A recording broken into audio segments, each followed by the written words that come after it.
തൈറോയിഡുള്ള പേഷ്യൻസിൻ്റെ അടുത്ത് ഡോക്ടേഴ്സും ഡയറ്റീഷ്യൻസും ഒക്കെ ക്രൂസിഫറസ് ആയിട്ടുള്ള വെജിറ്റബിൾസ് ഒക്കെ അവോയ്ഡ് ചെയ്യാൻ പറയും.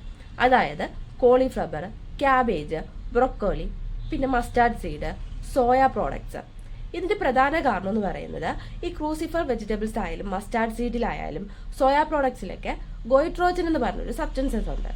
ഈ സബ്സ്റ്റൻസസ് നമ്മുടെ തൈറോയ്ഡ് ഗ്രന്ഥിയുടെ പ്രവർത്തനത്തെ ബാധിക്കുന്നു. അതെങ്ങനെയൊക്കെയാണെന്ന് നോക്കാം.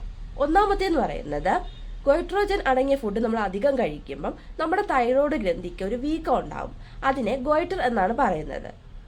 രണ്ടാമത്തേത്, ഇത് ഒരുപാട് കഴിക്കുമ്പോൾ നമുക്ക് അയഡിൻ്റെ ഡെഫിഷ്യൻസി ഉണ്ടാവും. അയഡിൻ്റെ ഡെഫിഷ്യൻസി ഉണ്ടാകുമ്പം അത് ഹൈപ്പോ തൈറോയിഡിസത്തിന് കാരണമാകുന്നു. അപ്പോൾ ഹൈപ്പോ തൈറോയിഡിസം ഉള്ളൊരു പേഷ്യൻറ്റ് പിന്നെയും ഗോയിട്രോജനിക് ആയിട്ടുള്ള ഫുഡ് കഴിക്കുകയാണെങ്കിൽ അവരുടെ കണ്ടീഷൻ കുറച്ചുകൂടെ വേഴ്സ് ആവും.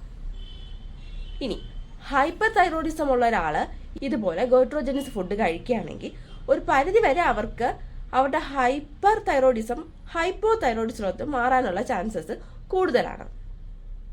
അപ്പം തൈറോയിഡുള്ള പേഷ്യൻസ് ഇങ്ങനെയുള്ള ഫുഡ് മാക്സിമം അവോയ്ഡ് ചെയ്യാൻ നോക്കുക.